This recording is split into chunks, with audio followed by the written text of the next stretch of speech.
Hola, bienvenido a mi canal Ferfer González. Mi nombre es Fernando González y en esta ocasión vamos a hablar acerca de la distrofia muscular de Duchenne, la cual es una enfermedad muy importante que suele tomar más relevancia cuando estamos en la materia de genética clínica. Así que sin más, comencemos con el video. La distrofia muscular de Duchenne es una enfermedad que para poder entenderla debemos de recurrir a ciertos conceptos clave. Por lo tanto, vamos a tener alguno de ellos. Primero definamos a la distrofina, la cual es una proteína del citoesqueleto subsarcolémico que va a ser muy esencial para poder mantener la estructura o, por otras palabras, la integridad del sarcolema durante los fenómenos de contracción y la relajación muscular. Entonces, vamos a tener, apoyándonos un poco de la imagen de la izquierda, la superior, vamos a observar cómo la distrofina es justamente esta estructura que, valga la redundancia, le va a dar este soporte o esta estructura a la membrana de la célula que está encargada de la contracción y de la relajación muscular, uniendo las proteínas que se encuentran dentro de la membrana y a las proteínas que se encuentran dentro de la célula. Por lo tanto, van a fungir como esta estructura de las células que llevan a cabo los fenómenos de contracción y la relajación muscular. Las distrofinopatías, entonces, van a ser un amplio espectro de enfermedades, las cuales se deben a distintas variantes patogénicas. En este caso, van a tener una afectación en el gen que codifica a la distrofina. Van a comprender hasta aproximadamente el 80% de todas las distrofias musculares, es decir, que cada vez que haya una distrofia muscular que esté afectando a la distrofina, en su gran mayoría pues va a ser porque van a afectar a esta distrofina. Normalmente también los varones son los que suelen tener una mayor prevalencia o suele ser más común este tipo de enfermedades. ¿Debido a qué? Debido a que es una enfermedad que tiene un carácter recesivo ligado al cromosoma X. Hagamos una recapitulación entendiendo que cada uno de los seres humanos tenemos, dependiendo de nuestro sexo, un par de cromosomas sexuales diferente. Los hombres poseen un par de cromosomas XY, mientras que las mujeres un par de cromosomas XX.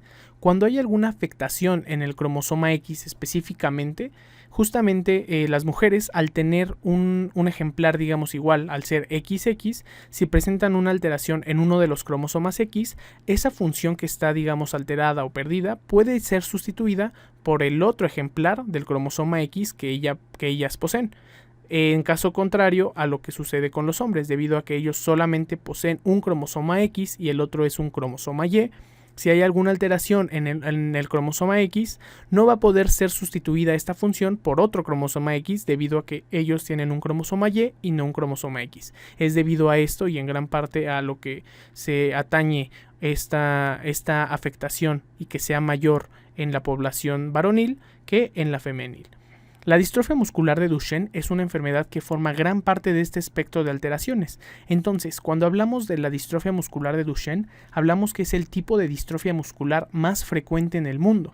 Su incidencia es de aproximadamente un afectado por cada 3.800 a 6.300 personas recién nacidas vivas, claramente de la población varonil.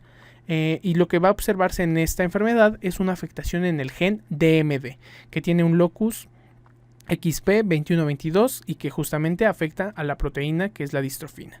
Entonces, vamos aquí a observar estas imágenes en donde vamos a tener un tejido muscular que no tiene distrofia muscular de Duchenne y una que sí tiene distrofia muscular de Duchenne, y vamos a observar claramente estas alteraciones en cuanto al tejido. Justamente vamos a observar la distribución del tejido muscular, cómo es que cambia su distribución, mientras que aquí está cubriendo totalmente de coloración rosada la imagen y se encuentra de manera y de una proporción normal. Aquí vemos cómo hay realmente pérdida al momento de ver estos espacios blancos que se encuentran entre cada una de estas células, y lo que podemos observar es cómo hay esta falta de proporción, esta pérdida de la distribución. Entonces es básicamente una de las imágenes que nos pueden sugerir una distrofia muscular de Duchenne. Ahora, llegando a la parte más genética de esta enfermedad, vamos a tener que el gen DMD es el segundo más grande del genoma humano, ya que está compuesto de 79 exones organizados en 2.4 millones de pares de bases.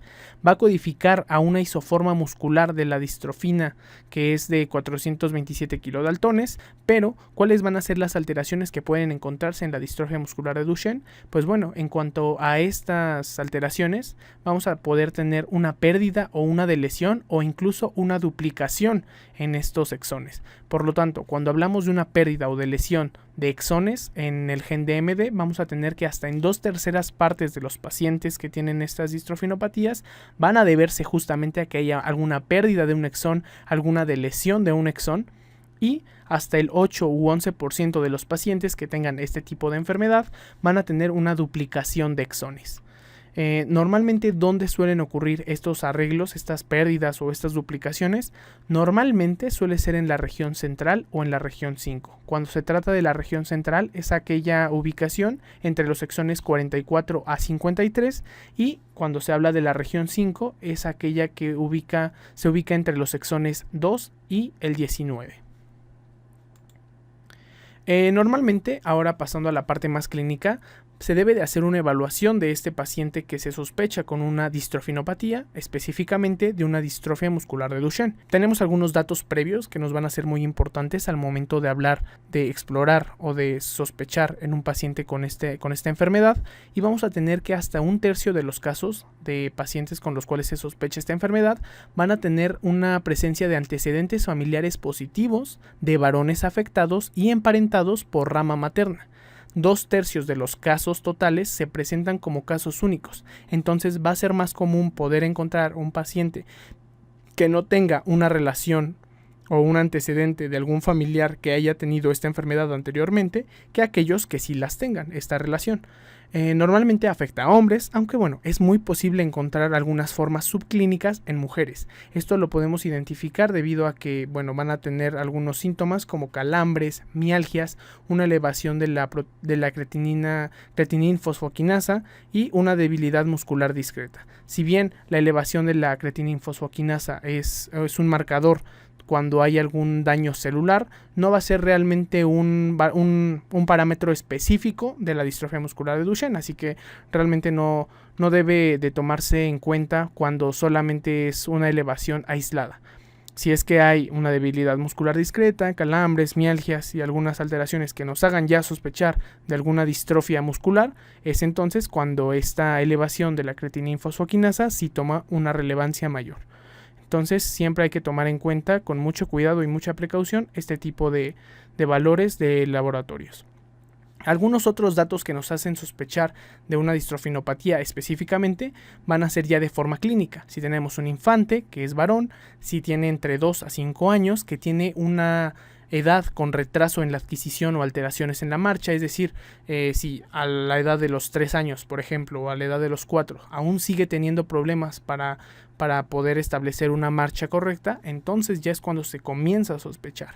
Si es que hay una debilidad muscular proximal, con mayor predominio en la cintura pelvifemoral, también aquí es donde puede llegar a sospecharse. La incapacidad para correr, para saltar, para realizar actividades que requieren un movimiento más coordinado, que requieren fuerza en los miembros inferiores. Entonces eso va a ser muy importante. El signo de Gowers, que este es básicamente el que estamos observando en este pequeño GIF, en donde justamente va a tener el paciente. Podemos ponerlo de forma recostada o de forma como si estuviera gateando en el suelo y le vamos a pedir que se levante. Al momento de que se levante no va a hacerlo simplemente con sus piernas, sino que va a tener que echar mano de los brazos para poder recargarse, tomar un poco de fuerza, distribuir su peso y poder levantarse, ya que al tener una distrofia muscular, específicamente en las piernas, le va a costar muchísimo trabajo tener la fuerza necesaria para levantarse solamente con sus piernas. Por lo tanto, va a realizar este tipo de levantamiento. Le va a costar muchísimo trabajo y va a ser algo muy característico que nos va a hacer sospechar en una distrofia muscular. También podemos encontrar una pseudohipertrofia o una falsa hipertrofia que va a ser simétrica de los gastrocnemios. Entonces, en esta imagen básicamente podemos observar cómo es que se pudiera llegar a ver en un paciente con distrofia muscular de Duchenne la falsa hipertrofia de los músculos gastrocnemios. Ahora, ¿qué hay que hacer? ¿Qué es lo que podemos hacer una vez que detectamos o que sospechamos de un paciente que tiene este tipo de enfermedad?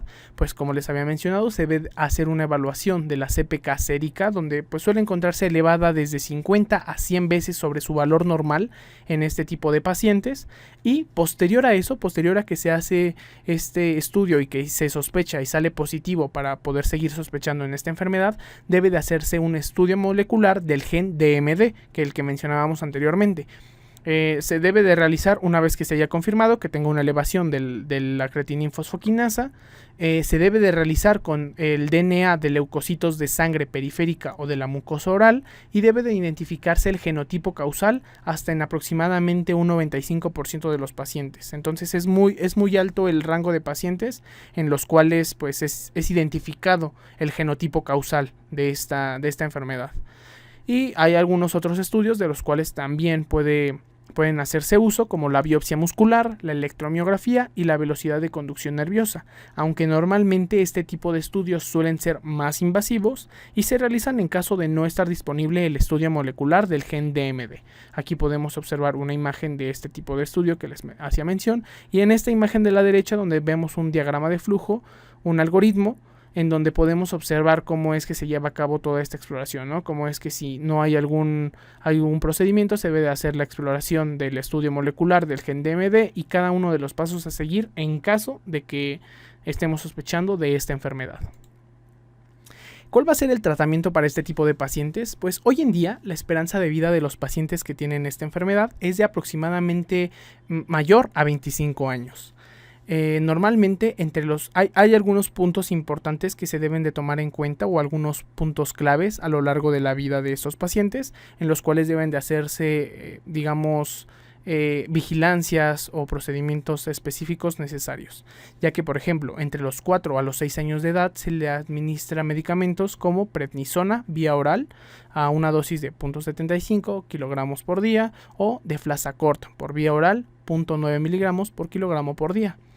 Antes y durante el tratamiento también debe de llevarse a cabo su inmunización anual a influenza y a neumococos, esto para poder prevenir que haya alguna coinfección que pueda incluso someter más a estos pacientes a una inmunodepresión. La vigilancia continua es importante debido a que se deben de checar no solamente infecciones como virus, bacterias, sino algunas otras enfermedades crónicas como lo podría ser el sobrepeso, la obesidad.